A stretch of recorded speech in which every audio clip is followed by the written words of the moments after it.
¿Quién es el grande?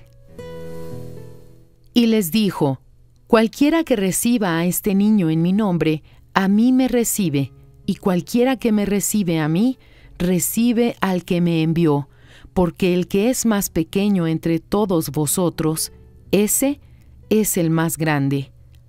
Lucas capítulo 9, versículo 48. El enviado es el representante de quien lo envió. Quien recibe al insignificante a quien el Señor Jesús envió, recibe al Señor Jesús. Quien desprecia al insignificante a quien el Señor Jesús envió, desprecia también al Señor Jesús. Esa es la lógica del reino de Dios. Nadie es grande delante de Él. El arrogante trae la gloria para sí. ¿Cómo alguien podrá ver a Dios en la vida de ese? Anuncia sus propios méritos. Se llena la boca e infla el pecho como si fuera algo. Piensa que es algo. Es visto como si fuera algo.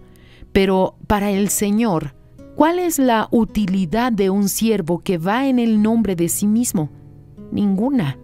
Por otra parte, quien asume su insignificancia será honrado por Él, por permitir que Él sea visto. Cuando vean al insignificante, verán a Dios, porque nadie tan insignificante sería capaz de hacer lo que Él hace, de estar donde Él está, de decir lo que Él dice, si Dios no estuviera con Él. Humanamente hablando, no tendría condiciones. Pequeño, despreciable, insignificante. ¿Cómo ese ciudadano está donde está? ¿Cómo hace las cosas que hace? Dios escoge a los menores, a los pequeños valientes dispuestos a ser escogidos para confundir al mundo y mostrar a su Dios y no a sus méritos, sino que lo necio del mundo escogió Dios para avergonzar a los sabios, y lo débil del mundo escogió Dios para avergonzar a lo fuerte, y lo vil del mundo y lo menospreciado escogió Dios, y lo que no es, para deshacer lo que es, a fin de que nadie se jacte en su presencia.